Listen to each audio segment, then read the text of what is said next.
Be made to understand from the start that Mr. Lincoln is the president in fact as well as in name. To control the meddlesome, headstrong, mercurial Secretary of State was a Herculean task for the president. 8 years Seward's junior, and far less politically experienced. Seward naively thought that Southern disaffection could be overcome by clever intrigue, and he optimistically declared that the Deep South will be unable to exist for long as a separate confederation and will return to the Union sooner or later. He remarked insouciantly that he and all his brothers and sisters seceded from home in early life, but they all returned. So would the states. The fateful decision to relieve Fort Sumter. The day after the inauguration, Lincoln was astounded not only by news that Major Anderson had a mere 6 weeks' worth of supplies, but also by a letter from General Scott, stating that Anderson and his fellow officers believed that they must either surrender or be overrun. Scott recommended that the garrison be evacuated. The obese, vain, aged general was retreating from his hardline position of October, when he had urged the reinforcement of forts throughout the South, including those in Charleston Harbor. On March 3rd, he had written to Seward suggesting that it would be unwise, if not actually impossible, to subdue the South militarily, and that it might be best for Lincoln either to endorse the Crittenden Compromise or else tell the Cotton States, "Wayward sisters, depart in peace." Scott's unsettling about-face was effected by Seward, who exercised great influence over the general. All winter long, the senator had assiduously cultivated him.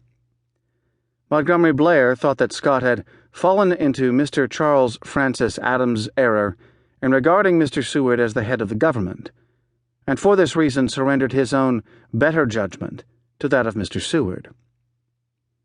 On March 6th, at Lincoln's request, Scott briefed Wells, Cameron, Seward, and other officials, who were dumbfounded when the general reiterated what he had written to the president. Wells and Cameron urged that the administration take immediate and efficient measures to relieve and reinforce the garrison. Scott did not express an opinion, but pointed out that an earlier attempt to provision the fort had failed. He added that since Major Anderson had shifted his base from Fort Moultrie to Fort Sumter, the South Carolinians had surrounded the latter with formidable batteries and were preparing an attack. Scott acknowledged, however, that the question was one for naval authorities to decide. The following day, Lincoln again met with this small group for an informal discussion. Scott and his chief engineer, Joseph G. Taunton, agreed that it would be impracticable to reinforce Sumter. Wells and his adviser, Captain Silas Stringham, insisted that the Navy could do so. The skeptical Seward offered many suggestions and raised several questions, but no conclusions were reached. On March 9th, the full cabinet convened to hear some unsettling news. "I was astonished to be informed that Fort Sumter must be evacuated," Bates confided to his diary.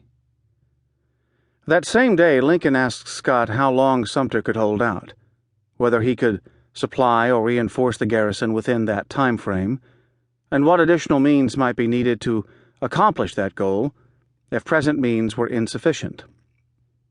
He asked the general to put his answers in writing and to exercise all possible vigilance for the maintenance of all the places within the military department of the United States, and to promptly call upon all the departments of the government for the means necessary to that end. Incredibly, Scott ignored that directive. Instead, he simply replied that to save Sumter, he would need a large fleet, 25,000 more troops, and several months to train them. As a practical military question, he said, the time for succoring Fort Sumter, with any means at hand, had passed away nearly a month ago.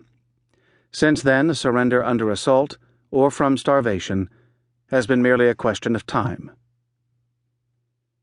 On March 11th, Scott drafted an order instructing Anderson to evacuate the fort. Lincoln gave serious thought to issuing that order.